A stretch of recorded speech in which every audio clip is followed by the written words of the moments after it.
Hi friends, welcome back to Nessa's Nook. So I don't know for sure if you realize when I do cook, I do like to have garlic. I do like the stuff that's in the refrigerator. However, on some meals it seems like, now that I have most of my taste back, it seems like there's like a, I don't know, say a pickly flavor. I don't know what the word is. I don't know for sure if you've noticed it on yours. However,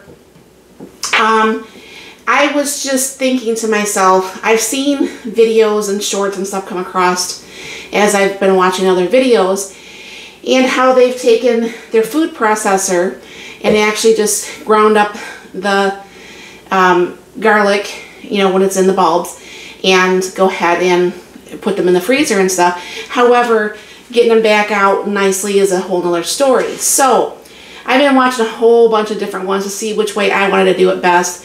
I did really like the way the girl put it in like a freezer bag and kind of like rolled it out, and then she took something that wasn't sharp, made the size that she wanted, and froze it that way. That seems to be a very good idea. I love it. However, today I saw another one, and I have bought that pretty big bag at BJ's the other day, and I wanted to go ahead and see if this does actually work. So I can just keep it in the freezer, and I'll double bag it because, you know, garlic will make everything in your freezer taste like garlic. And I don't know about you, I did onions once, and onion flavored ice cream. Don't do that. So I'm going to go ahead and bring you down here. I'm just going to be using my 9-cup KitchenAid. We'll go ahead and get that ground up. I have the actual mincer blade that's on there, and I'll show you what we're going to do. It's going to get a little bit loud, but hopefully we won't be running that very long. So, and hopefully the volume stays. So I'm going to go ahead and open this container up. And I should have probably just redid it with scissors before I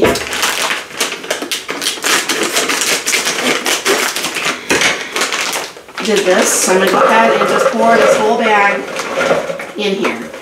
Now I do have, oops, there's one left in there. I do have this stainless steel pan, and what she had done is she had put parchment paper down.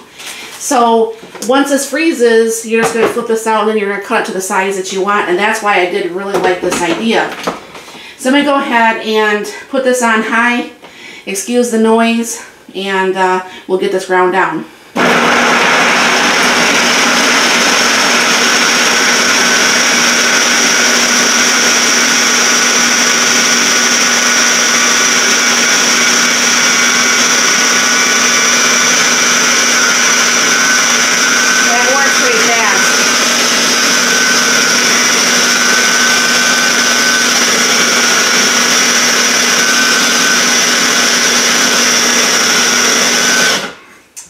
Also don't like super big chunks, and this seems to be looking like it's about the right size that I would like. So go ahead and tip that out of there. Put that in the sink to wash. Just push this over so you can see what I'm doing. And go ahead and just dump this into this pan. Now I usually only stainless steel, so that's why I'm using my stainless steel pans. It's whatever pan you might have that you like.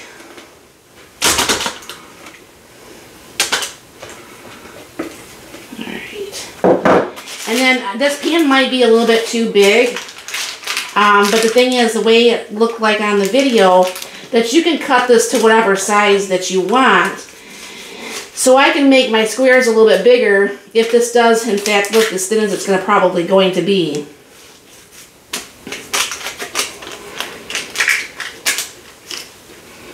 And then what you're going to do is put this actually in the refrigerator or the freezer for 6 hours, and then you're going to take it and dump it out and take off the parchment paper, and then you're going to cut it into the size that you want for your family.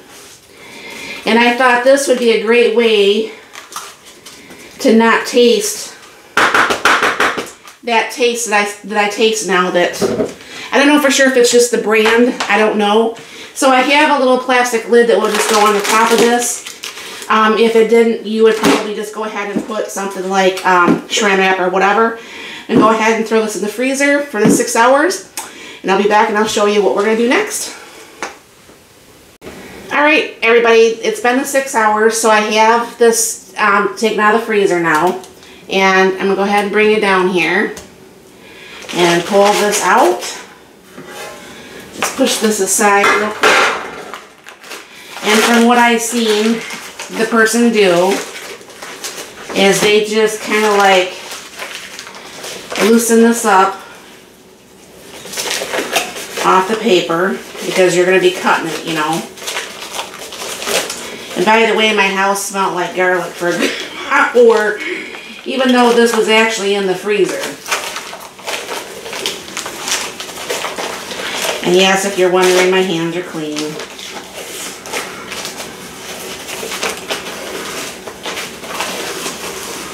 I hope this really works. Alright, so what I'm going to be doing is I'm going to go ahead and get that stickiness off my hands real quick.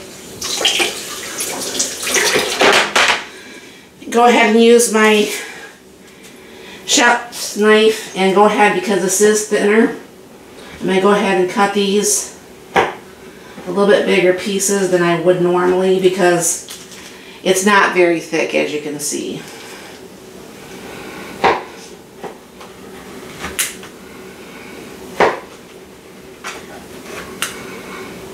And yeah, I don't know how long this will last. I mean, as far as, you know, use-wise. But I would say probably quite a while. And probably what I should probably do is freeze about half of it in a regular zipper bag and freeze the other half in a food saver bag. Alright.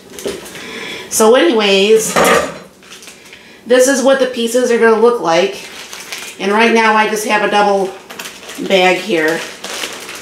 I'll just go ahead and toss those in here before this starts to melt.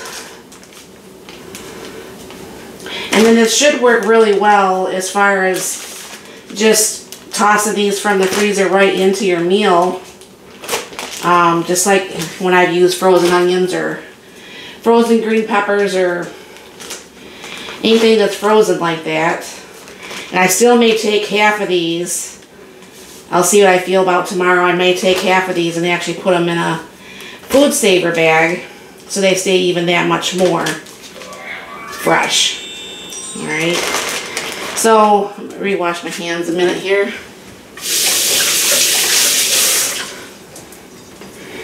So go ahead and toss that over here. Go ahead and close up the inside one. Get as much air out as possible. Lock it up.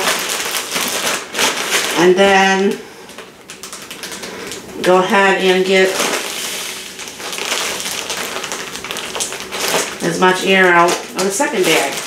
So this is that whole big bag of the garlic. Like I said, I don't know how long this is going to take me to go ahead and use this. But a lot of times I want fresh garlic. I just can't have the fresh garlic because, you know, I don't usually buy it in the little bulbs. So I'm hoping this works. I will keep you guys a little bit updated on some videos as I use this and what it tastes like actually physically in the meal that I'm making. So you'll have to let me know, have you ever done anything like this? And if you have, did it work out like this? Let me know in the comments down below. And thank you very, very much for stopping by. I hope you have a very blessed and wonderful day.